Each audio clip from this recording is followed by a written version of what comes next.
চলে এসেছি আমাদের নেক্সট ডেস্টিনেশনে। কোথায় এসছি চলুন মেঘের মুখেই শুনে নি। কি করছো গো? আকাশ? হ্যাঁ আকাশ। আর আর কি? সাইকেল আছে? তুমি কোথায় আছো বলো তো এখন? বলো গাইরেঙ্গার, বলো গাইরেঙ্গার, গাইগার। আচ্ছা গাইগারে আছো। গেরেঙ্গার ফিওরে পৌঁছানোর পরে যেটা মনটাকে একদম খুশি করে দিয়েছে সেটা হলো আজকের ওয়েদার। দেখুন আকাশটা পেঁজা তুলোর মতো, মেঘগুলো কেমন ভেসে বেড়াচ্ছে, মনে হচ্ছে ঠিক যেন শরৎকালের আকাশ। এই গ্রামে আমরা আগেও এসেছি, নরওয়ের খুব পপুলার টুরিস্ট ডেস্টিনেশন এই গ্রামটা। এখান থেকে অনেক অ্যাক্টিভিটিও করা যায়। আর এই গ্রামটা ইটসেলফ এতটাই সুন্দর, চারিদিকটা মাউন্টেনে ঘেরা, আর মাউন্টেনের কোলেই রয়েছে গেরেঙ্গার ফিয়র্ড, আর ফিয়র্ডের ধারেই রয়েছে এই গ্রামটা। এই গ্রামটা অ্যাকচুয়ালি বিখ্যাত এই ফিয়র্ডের জন্যে। আর তাছাড়া চারিদিকের মাউন্টেনে রয়েছে অসংখ্য ঝর্ণা। এই ঝর্ণাগুলো নিয়ে প্রচুর ভালো ভালো রূপকথা রয়েছে। আমরা ক্রুজে যখন উঠব তারপর সেই রূপকথাগুলো শেয়ার করব। এখানে সবাই এসে ক্রুজ রাইডটা তো করেই ডেফিনেটলি, প্লাস গ্রামটাকেও ঘুরে দেখে। আমরা তো গ্রামটা ঘুরে দেখার সময় পাইনি, বাবা মা যখন এসেছিলো তখনও পাইনি, আর এবার মামুনি বাপিকে নিয়ে এসছে, এবারেও পাইনি। নেক্সট টাইম ডেফিনেটলি গ্রামটাকে একটুখানি ভালো করে এক্সপ্লোর করব। কারণ আমরা যখন ক্রুজে যাই, ক্রুজ থেকে আমরা ওয়াটারফলগুলো দেখতে পাই, কিন্তু ওই ওয়াটারফলগুলো আমাদের কাছ থেকেও দেখার সুযোগ থাকবে যদি গ্রামটাকে এক্সপ্লোর করি। আর দেখুন গ্রামটাকে কি সুন্দর সাজিয়েছে। পার্কিং লটে পার্ক করেই আমি জাস্ট বেরিয়ে এসেছিলাম। অয়ন গেছে একটা কাজে, কী কাজে আমি ডেফিনেটলি বলবো আপনাদের, কিন্তু তার আগে চলুন ঘুরে দেখাই। এই যে বসার জায়গাগুলো দেখছেন না, এখানে প্রচুর টুরিস্টরা বসে একটু খাওয়া দাওয়া করে, ক্রুজের জন্য ওয়েট করে, আবার অনেক সময় হাইকিং করে টায়ার্ড হয়ে যায়। আবার এই যে ছোট ছোট বাড়িগুলো কেন বানিয়েছে আমি বুঝলাম না, আমি জানিও না। কারা কারা আপনারা জানেন প্লিজ আমায় জানাবেন কমেন্ট করে। তো এখান থেকে অয়ন এখন গেল, আমরা ওই ক্রুজে যাব, ওখানে ক্রুজটা আছে, ওই যে ওখানে ক্রুজটা আছে। তো এখান থেকে অয়ন গেল টিকিটটা কাটতে। অ্যাকচুয়ালি আমরা অনলাইনে টিকিট কাটার চেষ্টা করছিলাম, বাট কিছু একটা কারণে অনলাইনে টিকিট কাটা যাচ্ছে না, তো সেটা সার্চিং দেখাচ্ছে। বললাম তো অনলাইনে প্রবলেম হচ্ছিল, কিন্তু ফাইনালি ওই অনলাইনেই টিকিট কাটলো অয়ন। কী যে হলো এতক্ষণ ধরে, বেকার টাইম ওয়েস্ট। যাই হোক, তারপর আমরা এখানে টিকিটটা স্ক্যান করালাম। এখানে তো সবই অনলাইন, বুঝতেই পারছেন। তারপরে এই সুন্দর লাক্সারিয়াস ফেরিতে আমরা জাস্ট ঢুকছি এখন। এই জায়গাটাতেই পার্ক করব, এখানে সবাই পার্ক করে। দেখুন কত গাড়ি দাঁড়িয়ে আছে। তারপর আমরা এখান থেকে একদম ঢুকে যাব ক্রুজের ভেতর। ক্রুজে ঢুকে প্রথমেই এই জায়গাটায় আমরা জাস্ট একটা সিট বুক করে নিলাম আর কি। যদিও আজকে ক্রুজটা বেশ ফাঁকা, কেন জানি না কী কারণে। যাই হোক, এই জায়গাটায় প্রচুর সিটিং অ্যারেঞ্জমেন্ট রয়েছে। এখানে মানুষজন বসে বেশ স্লাপ্পে অফ, নরওয়েজিয়ান ভাষায় বলে স্লাপ্পে অফ, মানে হচ্ছে রিল্যাক্স করে আর ভিউ দেখে।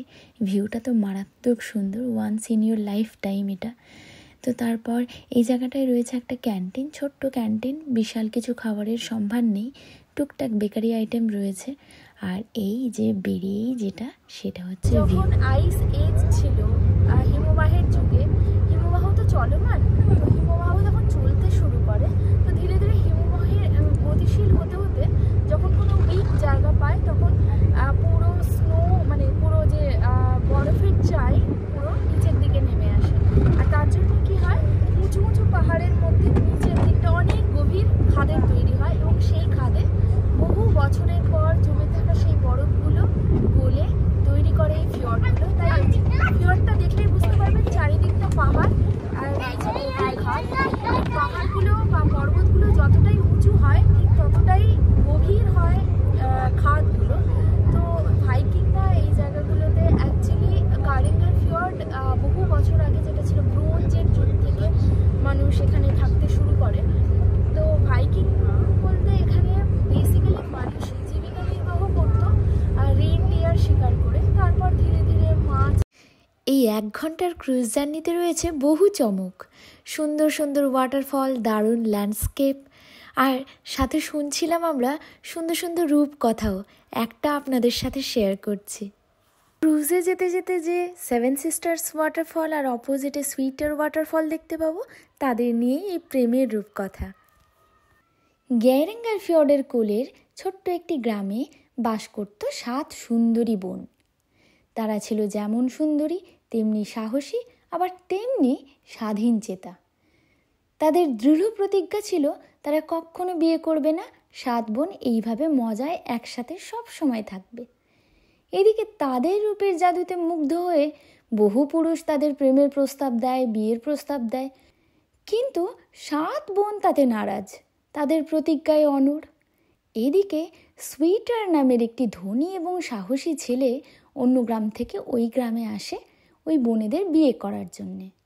সে তার সাহসিকতা প্রমাণ করার জন্যে এবং বোনেদের ইমপ্রেস করার জন্যে তার শক্তিশালী নৌকো নিয়ে ফিয়র্ডের বুকে ঘুরে বেড়ায়। কিন্তু তাতেও 7 বোনের প্রতিজ্ঞা সে ভাঙতে পারে না। তাই মনের দুঃখে সুইটার দেবদাস হয়ে গিয়ে চলে যায় ফিয়র্ডের অন্য পাশে, নিজেকে ডুবিয়ে দেয় মদের মধ্যে, আর ওখানে দাঁড়িয়ে অপেক্ষা করতে থাকে কবে 7 বোন তাদের প্রতিজ্ঞা ভেঙে ওর কাছে আসবে। এসব দেখে দেবতারা ঠিক করেন যে সুইটারকে আর ওই 7 বোনকে ফিয়র্ডেরই একটি অংশ করে নেবেন। তাই 7 বোনকে তারা এই 7টি সরু সরু ওয়াটারফল বা জলপ্রপাতে পরিণত করেছেন, আর ফিয়র্ডের অন্য পাশে সুইটারকে পরিণত করেছেন একটি একক বৃহত্তর এবং শক্তিশালী ওয়াটারফলে। আর সুইটার এখনও অপেক্ষা করে আছে 7 বোন কবে আসবে ওর কাছে, আর 7 বোন এখনও নিজেদের প্রতিজ্ঞায় অনড়, ঝুলিয়ে রেখেছে সুইটারকে। হ্যালো অয়ন, কি ব্যাপার? তুমি কি করেছো এটা? তুমি তো ঐতিহাসিক কাজ করেছো। ওখানে আম্বানি একটা ক্রুজ ভাড়া করে সে কি করছে, তোমার মেয়ের প্রি ওয়েডিং করছে, ছেলের প্রি ওয়েডিং করছে, আর তুমি মা বাবা আর বউকে ঘোরাতে নিয়ে এসছো, পুরো ক্রুজটাই ভাড়া করে নিয়েছো, তারপর আবার নরওয়েতে। তোমার প্রচুর টাকা তো। ভাড়া করলাম, আর কয়েকজন লোক উঠতে চাইলে জোর করে, হ্যাঁ, আমি তাদেরকে বললাম ঠিক আছে এমনি ফ্রিতে উঠে এসো। খাইয়েও দেবে বলে ওদেরকে? আমার ক্যান্টিন ওপেন আছে। হ্যাঁ, না সেটা হচ্ছে সেলফ পেড, তো ওটা হচ্ছে সব কিছু অফার করতে নেই। আচ্ছা আচ্ছা, একটা জার্নি অফার করছে তাদেরকে। ও আচ্ছা আচ্ছা। ফাঁকা ক্রুজ দেখে মামুনি বাপিও যেমন প্রেম করতে শুরু করে দিয়েছে, আর অরণ্য তেমনি লাফালাফি, কি যে লাফালাফি করছে, প্লেগ্রাউন্ডে ভেবে নিয়েছে পুরো ক্রুজটাকে। এটা কি তোমার ক্রুজ? কি করছো নাকি তুমি?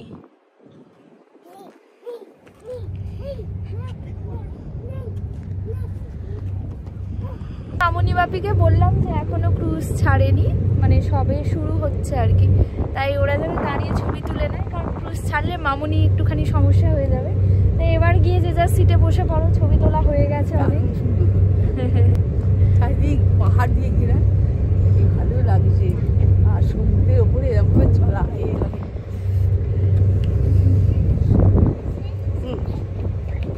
মন খারাপ হয়ে যাচ্ছে আমাদের, আর কয়েকদিন পর চলে যাবে, মন খারাপ হয়ে যাচ্ছে।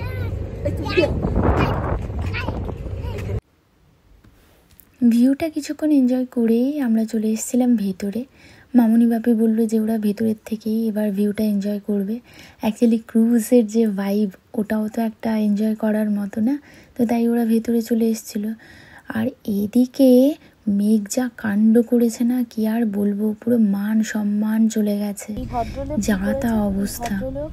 গিয়ে পাশের টেবিল থেকে চিপস নিয়ে টানাটানি করেছে অন্য একজনের, তারপর বাধ্য হয়ে এখান থেকে চিপস কিনে দেওয়া হয়েছে। আমরা ওকে চিপস খুব একটা দিই না, বাট বাধ্য হয়ে দেওয়া হয়েছে, কি আর বলবো।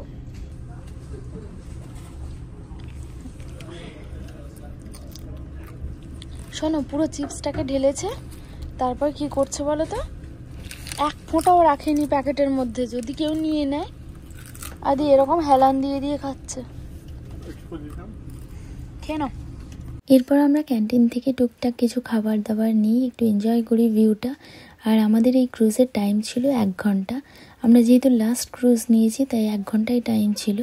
তো ওই 1 ঘন্টা আমরা এনজয় করার পর একদম রেডি হয়ে চলে যাই হেলেসেলতে দেখা হচ্ছে।